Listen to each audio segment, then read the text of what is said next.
En menos de 48 días, el presidente de Ecuador, Rafael Correa, buscará su segunda reelección. El Consejo Nacional Electoral de Ecuador inscribió 7 binomios que buscarán llegar a la presidencia del país en las próximas elecciones que se llevarán a cabo el 17 de febrero.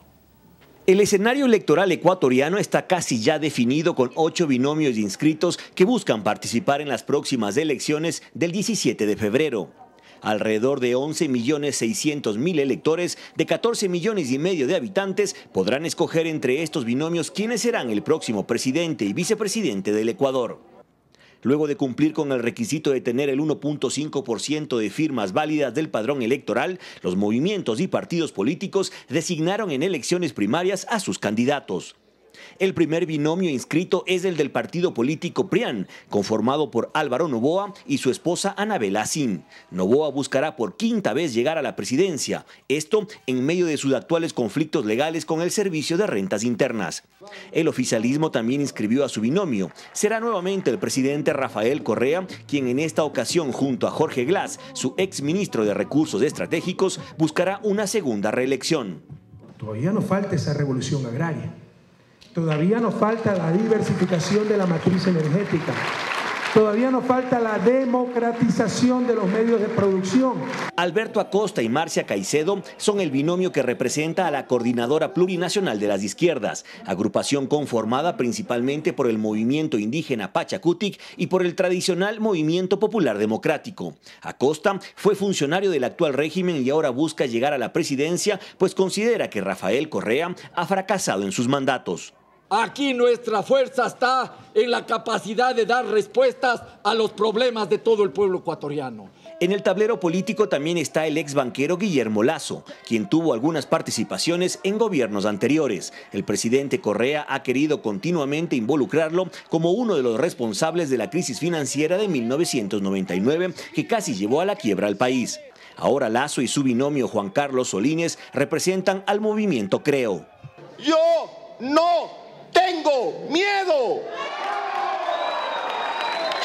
El expresidente ecuatoriano Lucio Gutiérrez, quien fue derrocado luego de 2 años de gobierno, también buscará llegar nuevamente a Carondelet. Y para cumplir ese propósito, escogió a la empresaria y ex reina de belleza Perla Boyes como su vicepresidenta. Ellos representan al partido Sociedad Patriótica. Que queremos recuperar la democracia, el honor y la dignidad que todos los días están siendo pisoteados por este gobierno. Las próximas elecciones también traerán figuras relativamente nuevas en el mundo de la política ecuatoriana. El representante del movimiento Ruptura de los 25, Norman Ray, irá acompañado por Ángela Mendoza. Ray ya había tenido experiencia como asambleísta constituyente y concejal de Quito. Ruptura llegó a la palestra política de la mano del actual gobierno. Ahora, por diferencias con el régimen, sus caminos son diferentes. El último binomio inscrito es el del movimiento Suma, formado por Mauricio Rodas e Inés Manzano. Ellos, con sus propuestas, han logrado convocar a otros movimientos y asociaciones del país, tal es el caso de un ala de los servidores públicos.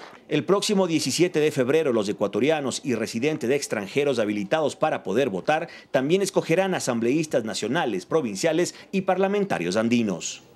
A esta hora hacemos contacto directo en Guayaquil, Ecuador, con Osvaldo Moreno, consultor político internacional y politólogo especializado en campañas políticas. Señor Moreno, gracias por acompañarnos a esta hora en el informativo de NTN24 para toda nuestra teleaudiencia en el continente americano. ¿Cómo está? Buenas tardes, un gran saludo a la distancia a todos nuestros hermanos en toda América Latina y los Estados Unidos y el mundo que nos escuchan en este momento. ¿Qué análisis y conocimiento suyo podemos aportarle hasta ahora a toda nuestra teleaudiencia de NTN24 sobre este panorama político para el año 2013 en Ecuador? ¿Tiene Rafael Correa un camino fácil o difícil para llegar a la reelección? Bueno, más que ser, yo diría, de pronóstico o adivinanza, creo que lo más serio en ese sentido sería plantear o analizar posibles escenarios. Yo por lo menos veo 3 o creo que podrían darse eventualmente 3 escenarios, sin inventario de que no sea divino y podría equivocarme. El primero, obviamente, una reelección del presidente Correa. No sé si existan reelecciones fáciles, ¿no? en este contexto. El primer escenario podría ser, porque sin duda alguna el favorito en ese contexto o el hombre a vencer es el presidente de la República. Ese sería el primer escenario que yo vislumbro, ¿no? Una reelección del presidente de la República. El segundo escenario que podría plantearse, dadas las circunstancias, es que eventualmente se dé una segunda vuelta, en este caso con un candidato, digamos, de derecha, ¿no? Para ser el contendor del presidente de Correa, hay que ser el abanderado de la oposición. Y en ese sentido, me da la leve impresión de que todavía no habría un contendor consolidado, por lo menos de la derecha, ¿no? Yo creo que tanto el ex banquero, Guillermo Lasso, o banquero, porque todavía tiene acciones en el Banco Guayaquil, se vislumbra como segundo en las encuestas, pero considero yo que el ingeniero, el expresidente Lucio Gutiérrez también juega en esta contienda, y me da la impresión de que ninguno de los dos todavía se consolida como ese segundo favorito, digamos, ¿no? O ese contendor del presidente. Y un tercer escenario que podría darse también, que por lo menos creo yo no lo descartaría al 100%, porque la campaña arranca oficialmente el 4 de enero, sería que eventualmente la elección se polarice entre izquierdas, ¿no? Con la candidatura de Alberto Acosta. Y en ese escenario podría darse un ámbito bastante interesante, ¿no? Imagínese usted, el candidato moderado en ese sentido sería el presidente Correa. Sí, políticamente, ¿qué le conviene más al país? ¿Que los ciudadanos opten por una reelección de Rafael Correa o que piensen en otra alternativa política para el país? Bueno, eso ya es una decisión soberana de los pueblos, ¿no? Claro. Los pueblos en ese sentido suelen ser impredecibles. Yo no podría contestarle qué es lo que le conviene más porque perdería mi rol de analista y en este sentido de objetividad. No, yo creo que lo que más le conviene al país, sin duda alguna, es que quien gobierne, sea el presidente de la República o eventualmente un opositor, continúe lo bueno y en este caso mejore lo que no está tan bien, ¿no? Creo que sería lo mejor en este sentido. Si bien Rafael Correa es el favorito en esta campaña presidencial, ¿quién cree usted que podría restarle ventaja de los candidatos de derecha que se están postulando en esta carrera presidencial?